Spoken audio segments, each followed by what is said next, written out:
In the darkness of Moria, a great evil lurks in the deep. Here dwells Durin's Bane, the mighty Balrog of Morgoth. Why then, amidst the tumultuous events of the War of the Ring, did Sauron not harness this monstrous force and unleash it upon his foes? Greetings, fellow explorers of Middle-earth. Before we get started, I'd like to quickly mention that I have released a range of merchandise for the channel. So, if you like the look of the designs, click the link in the description below to view the full range. Today, we will delve into the darkness of Sauron's mind, seeking the whispered secrets that reveal the reasoning behind his lack of interest in recruiting Durin's Bane to his cause. First of all, let us ponder. If Sauron did try to recruit the Balrog, would it willingly embrace his call? Although a festering rage and a desire for retribution had undoubtedly long burned in the Balrog's soul, its actions seemed to be mostly driven by a deep-rooted fear. Ever since the fall of Morgoth and the vanquishing of its brethren, it sought solace in the solitary depths under the misty mountains, a sanctuary far from the dangers awaiting it upon the surface. Stirring only to ward off intruders, it would seem that its once fiery spirit now smouldered with a desire for solitude and a yearning to be forgotten. These clandestine movements betray a creature bound to its haven under Moria, fearful of the world that awaited beyond. Perhaps it trembled at the thought of facing the Valar's judgment, a fate more dire than any mortal doom. Thus, the Balrog would be unlikely to willingly march under Sauron's banner, for in its heart burned a solemn reluctance to dance once more in the flames of war. It's vital to note that the Balrog's malevolence does not necessarily dance to the same tune as that of Sauron. Though they may share adversaries, the threads of their desires may well weave disparate paths through the fabric of their souls.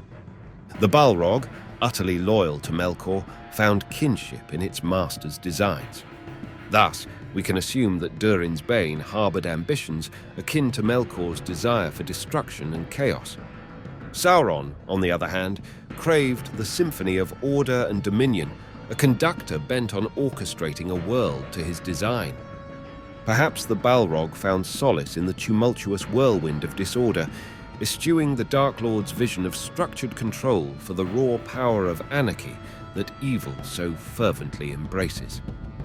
If the Balrog would not willingly join him, would it have been possible for Sauron to compel the reluctant Balrog to his side?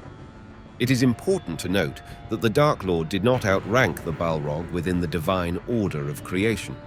Sauron and Durin's Bane are both ethereal entities, born of primordial essence and belonging to the illustrious lineage of the Ainur. The Ainur that chose to descend into the world were classified into two ranks: the more powerful Valar and the less powerful Maiar. Sauron and Durin's Bane were both classified as Maiar. However, within the order of the Maiar, strength, intelligence, and power weave diverse patterns. Each individual Maiar possesses unique skills and traits, making no two alike. Sauron, a titan amongst Maiar, wields a greater power than that of a Balrog such as Durin's Bane. Over the passage of time, however, Sauron's power waned. His physical form was destroyed in the cataclysm of Númenor's downfall, stripping him of considerable strength. He then poured a substantial part of his essence into forging the ring, a fragment of himself now distant. Thus, his might dwindled greatly. Durin's Bane, beholding this weakened spirit, might have deemed him a much spent force, unworthy of allegiance or fealty, at least until the Dark Lord regained the ring. Sauron may not have been able to demand obedience from the Balrog based on sheer power. He could, however, still have attempted to sway it with the strength of his indomitable spirit. The Dark Lord's command over his orc legions is a testament to the strength of his will. This is evidenced when his armies falter as his gaze wanders to Mount Doom, stirred by Frodo's claim to the ring. And far away, as Frodo put on the ring and claimed it for his own, the Dark Lord was suddenly aware of him, and his eye, piercing all shadows, looked across the plain to the door that he had made. And throughout his realm a tremor ran, his slaves quailed, and his armies halted, and his captains, suddenly steerless, bereft of will, wavered and despaired. For they were forgotten. The whole mind and purpose of the power that wielded them was now bent with overwhelming force upon the mountain. Commanding the spirit of a fellow Maya would stand as a colossal challenge, far more difficult than reigning over the thoughts of a humble cadre of orc captains. It is likely that he lacked the power to sway a fellow Maya, especially in the absence of the ring. Sauron, a master of deceit and manipulation, wielded his craft with undeniable finesse. So, could he possibly have engaged in discourse with the Balrog, or perhaps sway its allegiance through cunning artifice? Balrogs, often misconceived as mere brawn devoid of intellect, likely possessed intelligence akin to their other Maya kin, such as Sauron and Saruman. Once celestial beings whose harmonious melodies birthed the very universe, they are far from witless. Thus, it stands conceivable that the Dark Lord might have endeavored to sway the Balrog to his cause. Sauron could weave illusions, conjuring spectacles to beguile the Balrog into forsaking its sanctuary, persuading it that its best chance of survival lay in alliance. Indeed, such trickery and deception seamlessly aligned with the Dark Lord's modus operandi. False apparitions were a much-used trick within his repertoire. From the candles in the dead marshes to the visions he presented to the ringwraiths in order to bring them under his control, Sauron is adept at this technique. If this was indeed a viable option, then why did he not attempt to ensnare the Balrog in his web of deceit? Extricating the Balrog from the depths of Moria was a venture that did not align with the Dark Lord's desires, and, for myriad reasons, it was not beneficial to his war effort. King Dain of Erebor refrained from attempting to reclaim the lost halls of Khazad-dum. This was largely due to the menacing presence of the Balrog, which had served as the linchpin, preventing Durin's folk from marshalling a large force to reclaim Moria for generations. The resurgence of a majestic dwarven realm in the very heart of Middle-earth would have constituted a monumental strategic setback for Sauron, an outcome he could ill afford. The Balrog's barring of the path under the misty mountains hindered Sauron's foes' movements, while granting his own forces free passage amidst the shrouded peaks whenever they willed. Thus, he embraced the Balrog's presence within Moria's depths. A similar thought process guided his decision concerning Shelob. He permitted her reign over the pass of Cirith Ungol, for she proved a vigilant sentinel and a steadfast deterrent to any wishing to sneak unseen into Mordor. Balrogs are fierce warriors. They are not known for their understanding of strategy or for providing sage counsel. Rather, they are the blunt instruments of destruction. Sauron, with a confidence bordering on arrogance, saw no need for further bolstering of his military might, for in his eyes, his legions were unrivaled, unmatched in strength and ferocity. With unwavering conviction, he believed that victory would be his, carved with the sheer force of his armies, their banners dark against the sky, their march relentless and unyielding. For in Gondor, the strength of men ebbed like the fading light of dusk. Rohan too teetered on the precipice of annihilation, as the realm was besieged by the malevolent schemes of Saruman. Dwarven strength, once formidable, was now distant and somewhat diminished. They would not aid men in their fight.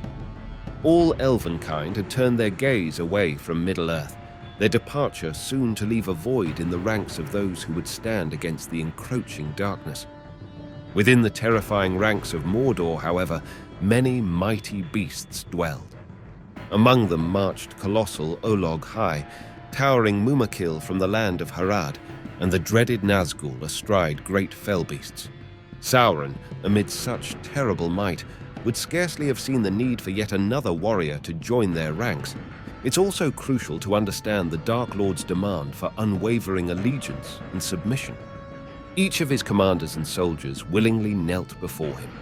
Yet, amidst this dominion, the Balrog, akin in essence to Sauron, would stand as a potential rival. Sauron would remember well the tale of Ungoliant, the Great Spider, and Melkor. United in dark harmony, they sowed seeds of ruin together.